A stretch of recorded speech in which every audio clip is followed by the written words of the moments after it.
Hello, this is Morel Bernard with the continuation of the story, Secret Adversary. And by the way, please subscribe to Study Coach UK channel and please share. The last words read on Secret Adversary was that, and don't you forget, I've got you covered every inch of the way. I can shoot just as well through my coat pocket. One word or a glance even at one of those livered menials, and there's sure to be a strange face in the sulphur and brimstone works. Let me proceed with the story of Secret Adversary. Okay. Together they descended the stairs and passed out to the waiting car.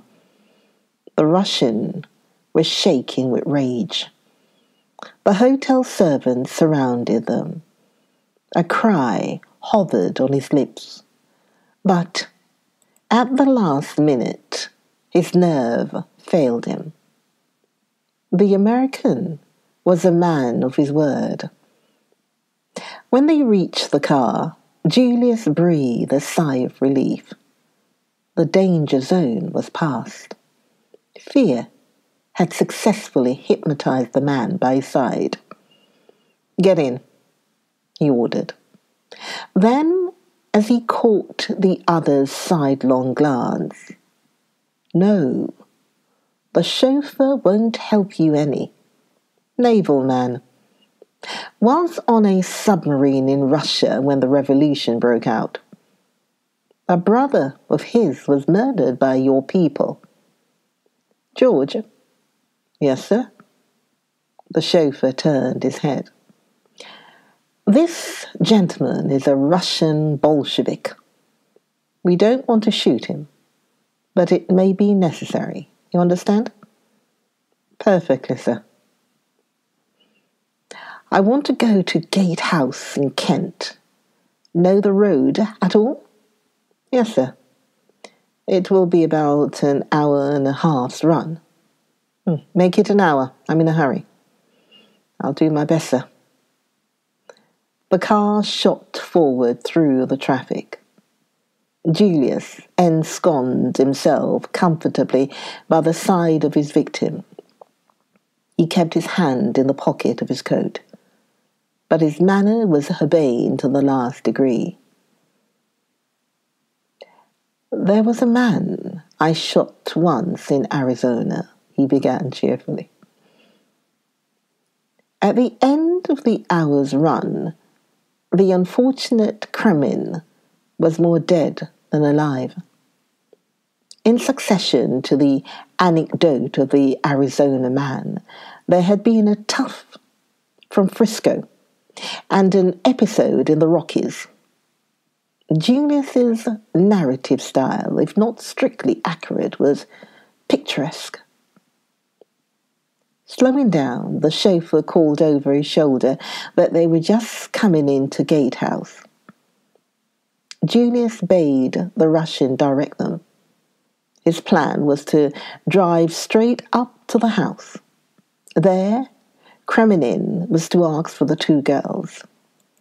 Julius explained to him that little Willie would not be tolerant of failure. Kremenin, by this time, was as putty in the other's hands.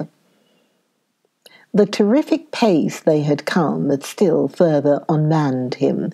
He had given himself up for dead at every corner.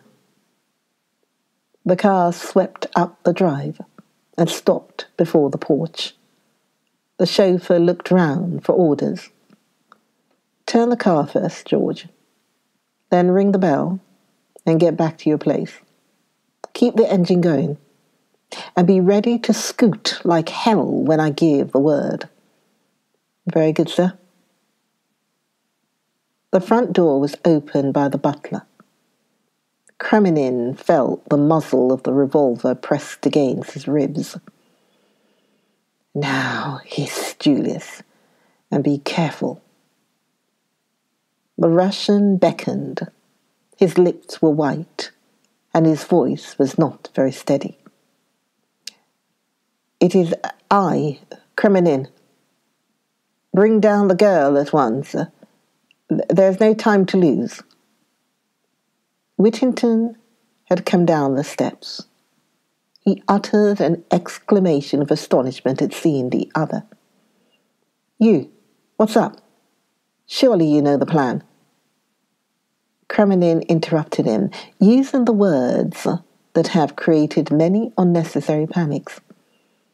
"We have been betrayed. Plans must be abandoned. We must save our skins. The girl, and at once. It's our only chance." Whittington hesitated, but for hardly a moment. "You have orders from him?" "Naturally. Should I be here otherwise? Hurry! There's no time to be lost." "The other little fool had better come too." Whittington turned and ran back into the house. The agonizing minutes went by. Then two figures, hastily huddled in cloaks, appeared on the steps and were hustled into the car. The smaller of the two was inclined to resist, and Whittington shoved her in unceremoniously. Julius leaned forward, and in doing so the light from the open door lit up his face. Another man on the steps behind Whittington gave a startled exclamation. Concealment was at an end. "Get a move on, George," shouted Julius. The chauffeur slipped in his clutch, and with a bound, the car started. The man on the steps uttered an oath. His hand went to his pocket. There was a flash and a report. The bullet just missed the taller girl by an inch. "Get down, Jane," cried Julius, "flat on the bottom of the car." He thrust her sharply forward, then standing up, he took careful aim and fired. "Have you hit him?" cried Tuppence eagerly. "Sure," replied Julius. "He isn't killed, though. Skunks like that take a lot of killing." "Are you all right, Tuppence?" "Of course I am. Where's Tommy? And who's this?" She indicated the shivering Kremenin. "Tommy's making tracks for the Argentine. I guess he thought you turned up your toes." "Steady through the gate, George, that's right. It'll take him at least 5 minutes to get busy after us. They'll use a phone, I guess, so look out for snares ahead. And don't take the direct route." "Who's this, did you say, Tuppence?" "Let me present Monsieur Kremenin. I persuaded him to come on the trip for his help." The Russian remained mute, still livid with terror. "But what made them let us go?" demanded Tuppence suspiciously. "I reckon Monsieur Kremenin here asked them so prettily they just couldn't refuse." This was too much for the Russian. He burst out vehemently, "Curse you! Curse you! They know now that I betray them. My life won't be safe for an hour in this country." "Oh, that's so," assented Julius. "I'd advise you to make tracks for Russia right away." "Let me go then," cried the other. "I've done what you've asked. Why do you still keep me with you?" "Oh, not for the pleasure of your company. I guess you can get right off now if you want to. I thought you'd rather I tooled you back to London." "You may never reach London," snarled the other. "Let me go here and now." "Sure thing. Pull up, George. The gentleman's not making the return trip." If I ever come to Russia, Monsieur Kremenin, I shall expect a rousing welcome and—" But before Julius had finished his speech, and before the car had finally halted, the Russian had swung himself out and disappeared into the night. "Just a mite impatient to leave us," commented Julius, as the car gathered way again. "And no idea of saying goodbye politely to the ladies. Say, Jane, you can get up on the seat now." For the first time, the girl spoke. "How did you persuade him?" she asked. Julius tapped his revolver. "Little Willie here takes the credit." "Splendid," cried the girl. The colour surged into her face. Her eyes looked admiringly at Julius. "Annette and I didn't know what was going to happen to us," said Tuppence. "Old Whittington hurried us off. We thought it was lambs to the slaughter." "Annette," said Julius. "Is that what you call her?" His mind seemed to be trying to adjust itself to a new idea. "It's her name," said Tuppence, opening her eyes very wide. "Oh, shucks," retorted Julius. "She may think it's her name, because her memory's gone, poor kid. But it's the one real and original Jane Finn we've got here." "What?" cried Tuppence. But she was interrupted. With an angry spurt, a bullet embedded itself in the upholstery of the car just behind her head. "Down with you," cried Julius. "It's an ambush. These guys have got busy pretty quickly. Push her a bit, George." The car fairly leapt forward. 3 more shots rang out, but went happily wide. Julius, upright, leaned over the back of the car. "Nothing to shoot at," he announced gloomily. "But I guess there'll be another little picnic soon, huh?" He raised his hand to his cheek. "You are hurt," said Annette quickly. "Only a scratch." The girl sprang to her feet. Let me out, I say. Stop the car. It is me they're after. I'm the one they want. You shall not lose your lives because of me. Let me go." She was fumbling with the fastenings of the door. Julius took her by both arms and looked at her. She had spoken with no trace of foreign accent. "Sit down, kid," he said gently. "I guess there's nothing wrong with your memory. Been fooling them all the time, eh?" The girl looked at him, nodded, and then suddenly burst into tears. Julius patted her on the shoulder. There. Just you sit tight. We're not going to let you quit." Through her sobs, the girl said indistinctly, "You're from home. I can tell by your voice. It makes me homesick." "Sure, I'm from home. I'm your cousin, Julius Hershmeyer. I came over to Europe on purpose to find you, and a pretty dance you've led me." The car slackened speed. George spoke over his shoulder. "Crossroads here, sir. I'm not sure of the way." The car slowed down till it hardly moved.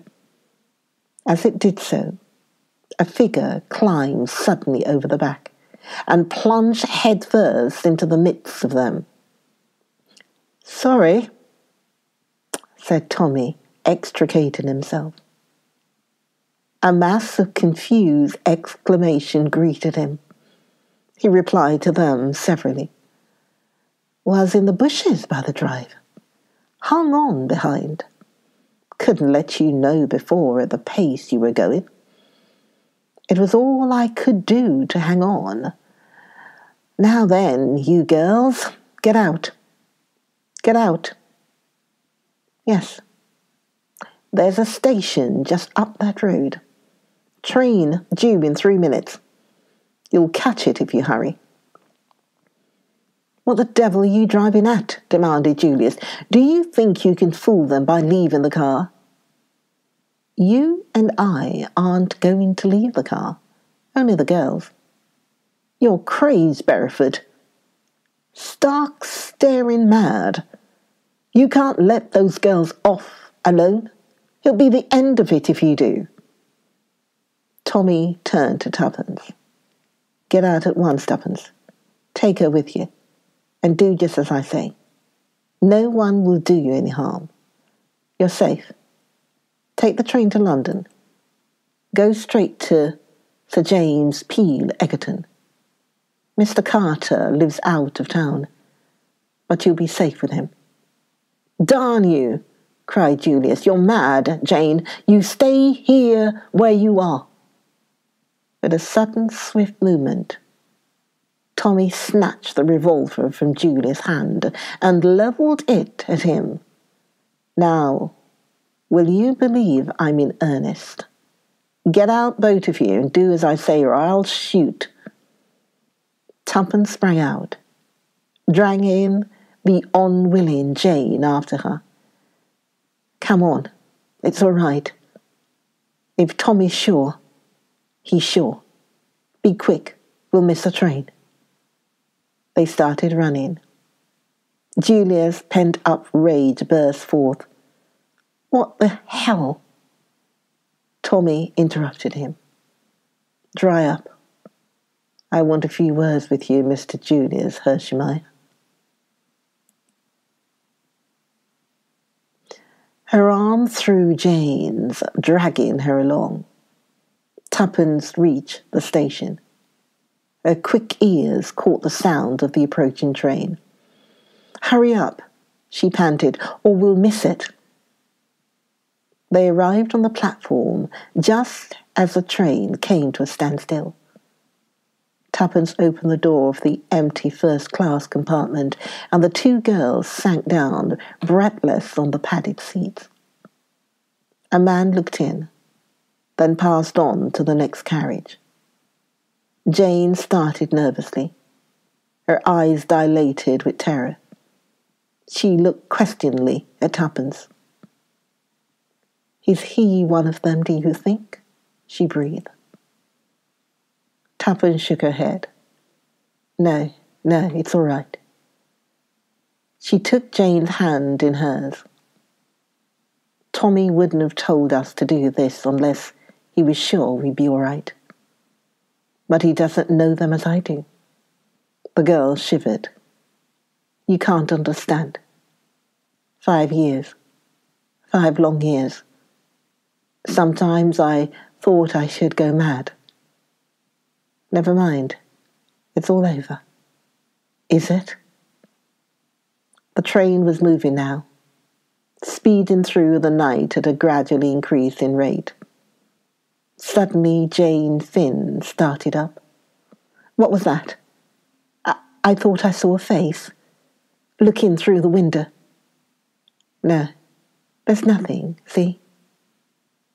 Tuppence went to the window and, lifting the strap, let the pane down. "You're sure? Quite sure?" The other seemed to feel some excuse was necessary. "I guess I'm acting like a frightened rabbit, but I can't help it. If they caught me now, they'd—" Her eyes opened wide and staring. "Don't," implored Tuppence. "Lie back and don't think. You can be quite sure that Tommy wouldn't have said It was safe if it wasn't. My cousin didn't think so. He didn't want us to do this. No, said Tuppence, rather embarrassed. What are you thinking of? Said Jane sharply. Why? Your voice was so queer. I was thinking of something, confessed Tuppence. But I don't want to tell you, not now. I may be wrong. But I don't think so. It's just an idea that came into my head a long time ago. Tommy's got it too. I'm almost sure he has. But don't you worry.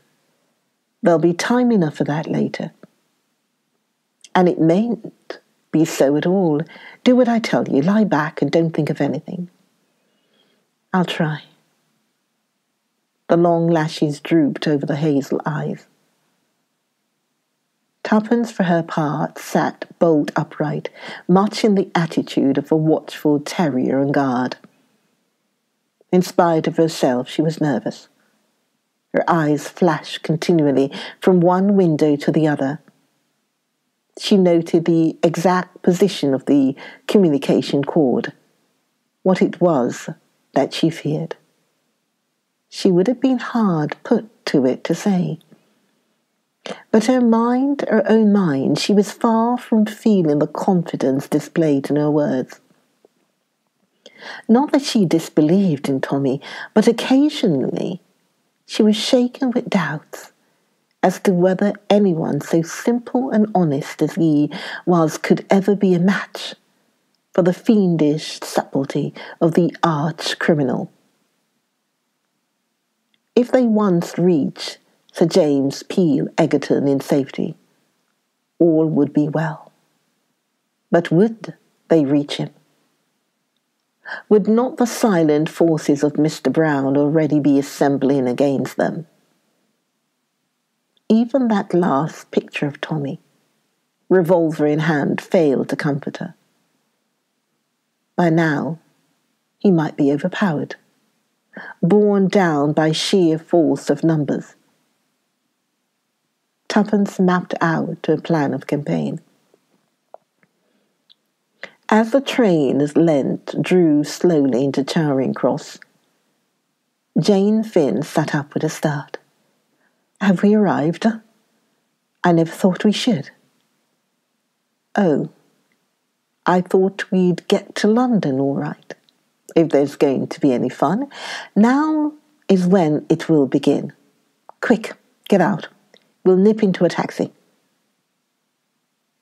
In another minute, they were passing the barrier, had paid the necessary fares, and were stepping into a taxi. King's Cross, directed Tuppence. Then she gave a jump. A man looked in at the window just as they started. She was almost certain it was the same man who had got into the carriage next to them. She had a horrible feeling of being slowly hemmed in on every side. You see, she explained to Jane, if they think we're going to Sir James, this will put them off the scent. Now, they'll imagine we're going to Mr. Carter. His country place is north of London somewhere. Crossing Holborn, there was a block, and the taxi was held up. This was what Tuppence had been waiting for. Quick, she whispered. Open the right-hand door. The two girls stepped out into the traffic. 2 minutes later, they were seated in another taxi and were retracing their steps, this time direct to Carlton House Terrace. There, said Tuppence with great satisfaction. This ought to do them. I can't help thinking that I'm really rather clever. How that other taxi man will swear. But I took his number and I'll send him a postal order tomorrow. so that he won't lose by if he happens to be genuine. What's this thing swerving? Oh! There was a grinding noise and a bump. Another taxi had collided with them. In a flash, Tuppence was out onto the pavement. A policeman was approaching. Before he arrived, Tuppence had handed the driver 5 shillings, and she and Jane had merged themselves in the crowd. "It's only a step or two now," said Tuppence breathlessly. The accident had taken place in Trafalgar Square. "Do you think the collision was an accident or done deliberately?" "I don't know. It might have been either." Hand in hand, the 2 girls hurried along. "It may be my fancy," said Tuppence suddenly, "but I feel as though there was someone behind us." "Hurry," murmured the other. "Oh, hurry." They were now at the corner of Carlton House Terrace, and their spirits lightened. Suddenly, a large and apparently intoxicated man barred their way. "Good evening, ladies," he hiccuped. "Whither away so fast?" "Let us pass, please," said Tuppence imperiously. "Just a word with your pretty friend here." He stretched out an unsteady hand and clutched Jane by the shoulder. Tuppence heard other footsteps behind. She did not pause to ascertain whether they were friends or foes.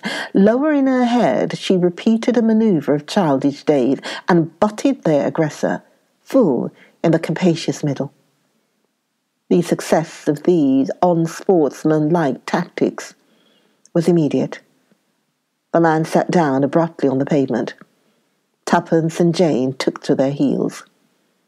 The house they sought was some way down. Other footsteps echoed behind them. Their breath was coming in choking gasps as they reached Sir James's door. Tuppence seized the bell and Jane the knocker. The man who had stopped them reached the foot of the steps. For a moment he hesitated, and as he did so, the door opened. They fell into the hall together. Sir James came forward from the library door. "Hello, what's this?" He stepped forward and put his arm round Jane as she swayed uncertainly. He half carried her into the library and laid her on the leather couch. From a tantalus on the table, he poured out a few drops of brandy and forced her to drink them. With a sigh, she sat up, her eyes still wild and frightened. "It's all right. Don't be afraid, my child. You're quite safe. Join me. Join me, Morale Bernard. Join me for the next episode of Secret Adversary. I look forward to the next, delivering to you the next episode of Secret Adversary. So, see you in the next video. See you then. Bye.